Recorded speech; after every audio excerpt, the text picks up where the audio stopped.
नागपुरातल्या रामगिरी निवासस्थानी मुख्यमंत्री फडणवीस आणि बावनकुळेंमध्ये चर्चा. पालिका निवडणुकीच्या पार्श्वभूमीवर चर्चा झाल्याची माहिती. मुंबई महापालिकेसाठी वंचित आणि काँग्रेसची आघाडी. वंचित बहुजन आघाडी 62 जागांवरती लढणार.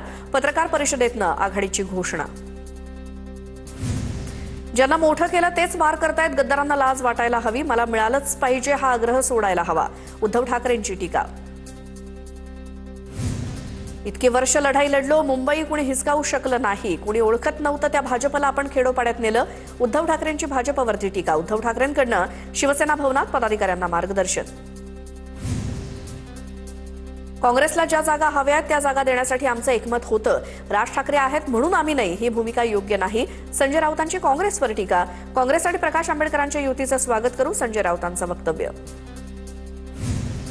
मुंबईत एकत्र लढलो असतो तर कार्यकर्त्यांचं नुकसान झालं असतं. कार्यकर्त्यांवरती अन्याय होऊ नये म्हणून काँग्रेसचा स्वबळावरती लढण्याचा निर्णय. राऊतांच्या वक्तव्यावर सपकाळांची प्रतिक्रिया. बारामतीत विद्याप्रतिष्ठानच्या कार्यक्रमात शरद पवार आणि अजित पवार तसंच गौतम अदानी एकाच मंचावर. शरद पवार आणि अजित पवारांमध्ये अदानींची आसन व्यवस्था तर रोहित पवार, अजित पवार, अदानींचा एकाच गाडीतनं प्रवास. बारामतीत उद्योगपती गौतम अदानींच्या हस्ते शरद पवार एआय सेंटरचं उद्घाटन. पवार कुटुंबाकडनं गौतम अदानींचं स्वागत तर कार्यक्रमाला उपमुख्यमंत्री अजित पवार, सुनेत्रा पवार यांची देखील उपस्थिती. शरद पवार माझे मार्गदर्शक. बारामतीमधील कार्यक्रमात गौतम अदानींचं वक्तव्य तर गौतम अदानींनी शरद पवारांना खाली वाकून नमस्कार केला. बारामतीमधील कार्यक्रमात शरद पवार आणि अजित पवार यांच्यामध्ये चर्चा करण्यासाठी अजित पवार पवारांच्या शेजारच्या खुर्चीवरती आले. बारामतीतल्या कार्यक्रमात उपमुख्यमंत्री अजित पवारांचं खास शैलीत भाषणात बारामतीच्या 2 खासदार असं म्हणत सुप्रिया सुळे आणि सुनेत्रा पवारांचं नाव घेतलं तर आमदार रोहित पवार यांचं देखील नाव घेतल्यानंतर एकच हशा पिकला. राष्ट्रवादी फोडण्यामागे गौतम अदानींच्या भावाचा हात. संजय राऊत यांचा दावा. रोहित पवारांना याबाबत विचारा. रोहित पवार, अजित पवार, गौतम अदानी यांच्या एकत्र प्रवासावरती राऊतांची टीका. बारामतीत पवार कुटुंबाचं अदानींसोबत एकत्रित स्नेहभोजन. शरद पवारांच्या निवासस्थानी स्नेहभोजन. स्नेहभोजनासाठी संपूर्ण पवार कुटुंब उपस्थित. मुंबईत भाजप 128 आणि शिंदेंच्या शिवसेनेला 79 जागा. अमित साटम यांची माहिती. 207 जागांवरती एकमत झालंय. 20 जागांवरती चर्चा सुरू. 20 जागांवर वरिष्ठ पातळीवर निर्णय होईल. अमित साटम यांची प्रतिक्रिया. मुंबईत अजित पवारांची राष्ट्रवादी स्वबळावर लढणार. प्रचाराची जबाबदारी नवाब मलिकांकडे. सूत्रांची माहिती.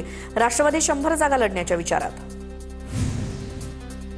ठाकरे बंधूंकडनं पवारांच्या राष्ट्रवादीला केवळ 16 जागांचा प्रस्ताव दिल्याची माहिती. अपेक्षित प्रतिसादाअभावी राष्ट्रवादीची कोंडी. 16 जागा तरी सोयीच्या असाव्यात, राष्ट्रवादीची भूमिका. काँग्रेस, वंचित, शरद पवार एकत्र येत असतील तर अडचण नाही. या संदर्भातला निर्णय घेण्याचा अधिकार प्रदेशाध्यक्ष सपकाळांकडे. विजय वडेट्टीवार यांचं वक्तव्य. ठाण्यात भाजप आणि शिंदेंच्या शिवसेनेचा फॉर्म्युला ठरला. 131 पैकी शिंदेंच्या शिवसेनेला 87, भाजपला 40 जागा. सूत्रांची माहिती. उर्वरित 4 जागांसाठी लवकरच तोडगा निघणार. पुण्यात महायुतीचा तिढा आज सुटणार. फडणवीस आणि शिंदेंच्या बैठकीत आज निर्णय होणार तर पुण्यामध्ये भाजपची पहिली यादी आज जाहीर होणार. आमदार आणि खासदारांची नातेवाईकांसाठी प्रतिष्ठापनाला.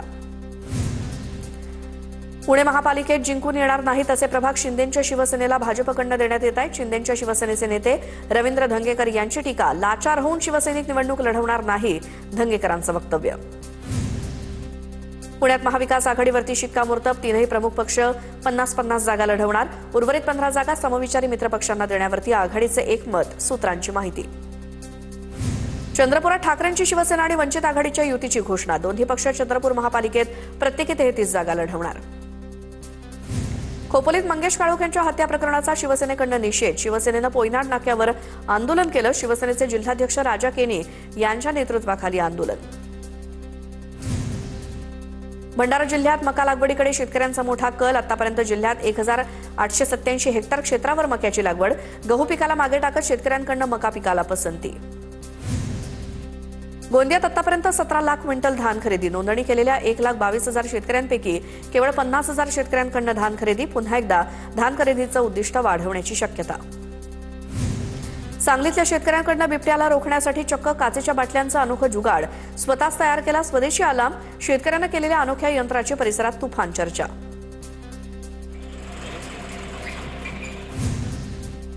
भंडाऱ्याच्या लाखनीत सैनिक स्कूलतर्फे 2 दिवसीय सैनिकोत्सव साजरा.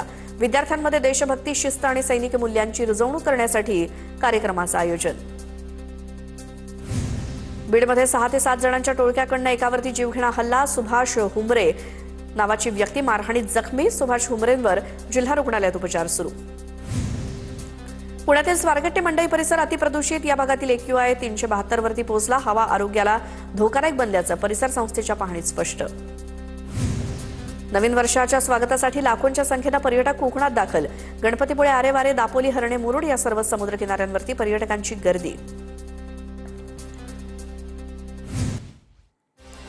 धार्मिक आणि पर्यटन स्थळं सलग आलेल्या सुट्ट्यांमुळे फुल. 31 डिसेंबर, नाताळ आणि नवीन वर्षाच्या स्वागतासाठी पर्यटनासह तीर्थटनासाठी रामकुंड परिसरात मोठी गर्दी.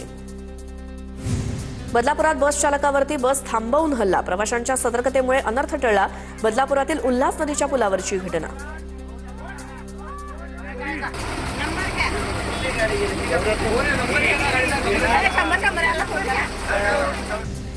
ठाण्याच्या गोल्ड प्लाझाच्या दुसऱ्या मजल्यावरती आग. शॉर्ट सर्किटमुळे आग. इमारतीचं मोठ्या प्रमाणात नुकसान. कोणतीही जीवितहानी नाही. आग आटोक्यात. चारित्र्यावरून संशय घेत आणि मुलं होत नसल्याच्या कारणातून पत्नीची गळा आवळून हत्या. पुण्याच्या फुरसुंगी परिसरातली घटना. हत्या करून पती स्वतःहून हडपसर पोलीस ठाण्यात हजर. गोंदिया जिल्ह्यातील धान उत्पादक शेतकरी बोनससाठी चिंतेत. सर्व नोंदणीकृत शेतकऱ्यांना बोनस येईल याची चिंता करू नका. अजित पवारांच्या राष्ट्रवादीचे नेते प्रफुल्ल पटेल यांचं आवाहन. धान खरेदीच्या उद्दिष्टासाठी देखील पाठपुरावा करणार पटेलांची ग्वाही. 3ही रेल्वे मार्गांवरती आज मेगा ब्लॉक. माटुंगा ते मुलुंड दरम्यान अप आणि डाऊन फास्ट लाईनवरती ब्लॉक. कांदिवली आणि बोरिवली दरम्यान 6व्या मार्गिकेसाठी ब्लॉक. ब्लॉकमुळे एकूण 333 लोकल फेऱ्या रद्द. डोंबिवली शहराचा पाणीपुरवठा 30 डिसेंबर रोजी बंद राहणार. खंबाळपाड्यामधील जलवाहिनीच्या दुरुस्तीसाठी पाणीपुरवठा बंद राहणार. सकाळी 9 ते रात्री 9 असा 12 तास एकूण पाणीपुरवठा बंद असेल. पालिका प्रशासनाची माहिती. मुंबईच्या वायू प्रदूषण मोठ्या प्रमाणात वाढ. तर हवेची गुणवत्ता खालावली असून अनेक ठिकाणी हवा गुणवत्ता निर्देशांक 200च्या वर. परिणामी सर्दी, खोकला आणि श्वसनाच्या आजारांमध्ये वाढ. वांद्रे परिसरात रिक्षा चालक आणि प्रवाशांमध्ये वाद. रिक्षा चालकानं प्रवाशांना मध्येच रिक्षातून उतरायला सांगितल्याचा आरोप. ठरलेल्या ठिकाणी पोहोचण्याआधीच भाडं देण्याचा आग्रह धरल्यामुळे वाद झाल्याची माहिती. पुण्यात ड्रंक अँड ड्राईव्ह विरोधात कारवाई करण्याचा पोलिसांचा सूचना. दारू पिऊन गाडी चालवणाऱ्या वाहन चालकांना अटकाव करण्यासाठी शहरात पुढचे 5 दिवस नाकाबंदी. तुळजाभवानीच्या शाकंभरी नवरात्रोत्सव महोत्सवाला आजपासून सुरुवात. तुळजाभवानीची मंचकी निद्रा संपवून आज पहाटे 2 वाजता तुळजाभवानी देवीची मंदिरात पारंपरिक पद्धतीनं सिंहासनावरती प्रतिष्ठापना. पूर्णा नदीतून अवैध रेती उपसा करणाऱ्या रेती माफियांवरती प्रशासनाची कारवाई. कोटेश्वर जमनापुरी घाटात धडक कारवाई. कारवाईत 8 टिपर जप्त. साताऱ्याच्या कराडमध्ये 4थी पश्चिम महाराष्ट्र सहकार परिषद पार पडली. परिषदेचा खासदार नितीन काका पाटील यांच्या हस्ते शुभारंभ. परभणीत 2 दिवसीय विज्ञान महोत्सवाचं आयोजन. खासदार फौजिया खान यांनी आयोजित केलेल्या महोत्सवात जिल्हाभरातील हजारो विद्यार्थ्यांची हजेरी.